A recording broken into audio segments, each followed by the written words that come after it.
Latar belakang pemilihan kepala daerah di Cianjur, konteks lokal.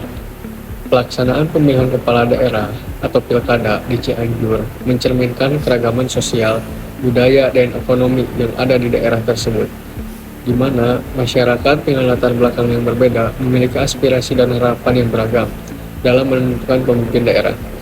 Cianjur sebagai salah satu kabupaten di Jawa Barat menghadapi tantangan dalam memastikan proses pilkada berjalan dengan adil, transparan, dan akuntabel, mengingat potensi konflik yang dapat muncul dari perbedaan kepentingan antara pendukung calon.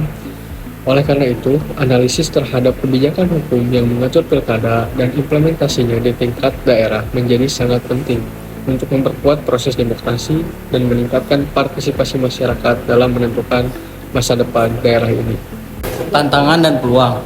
Pelaksanaan pemilihan kepala daerah atau pilkada di Cianjur menghadapi berbagai tantangan yang signifikan, seperti masalah logistik, dukungan politik yang tidak merata, dan juga potensi konflik antar pendukung yang dapat mengganggu proses jalan demokrasi yang sehat. Di sisi lain, tantangan ini juga membuka peluang untuk memperkuat sistem demokrasi lokal melalui peningkatan partisipasi masyarakat dan juga transparansi dalam penyelenggaraan pemilu.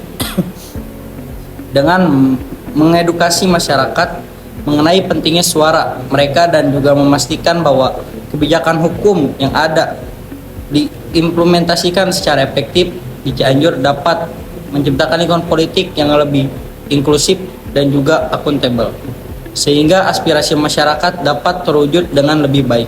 Selanjutnya yaitu kesiapan pemerintah daerah dalam pelaksanaan pilkada.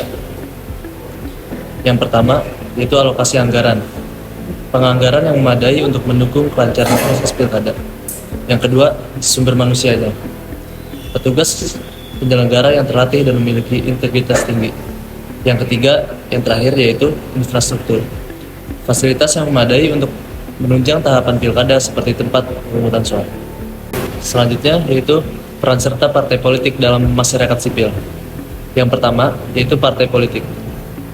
Partai politik berperan untuk mendorong partisipasi masyarakat, mensosialisasikan program dan visi misi calon, dan mengawasi proses pemilihan.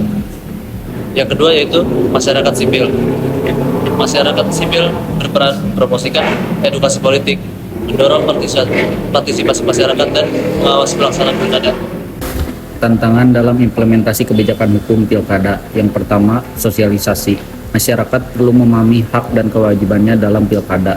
2. Netralitas. Penting untuk menjaga netralitas birokrasi dan penyelenggaraan pemilihan.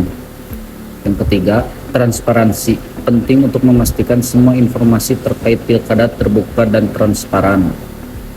Upaya menjaga integritas dan transparansi pemilihan. 1. Pemantauan.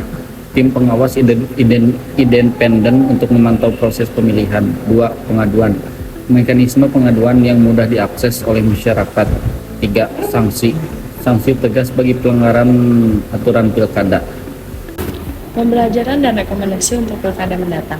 Yang pertama ada edukasi politik untuk meningkatkan pemahaman masyarakat tentang politik dan pilkada. Yang kedua ada peningkatan kapasitas untuk melatih penyelenggara pemilihan untuk meningkatkan profesionalitas. Dan yang ketiga ada teknologi. Menerapkan teknologi untuk meningkatkan efisiensi dan transparansi. Sekian dari kelompok kami. Wassalamualaikum warahmatullahi wabarakatuh.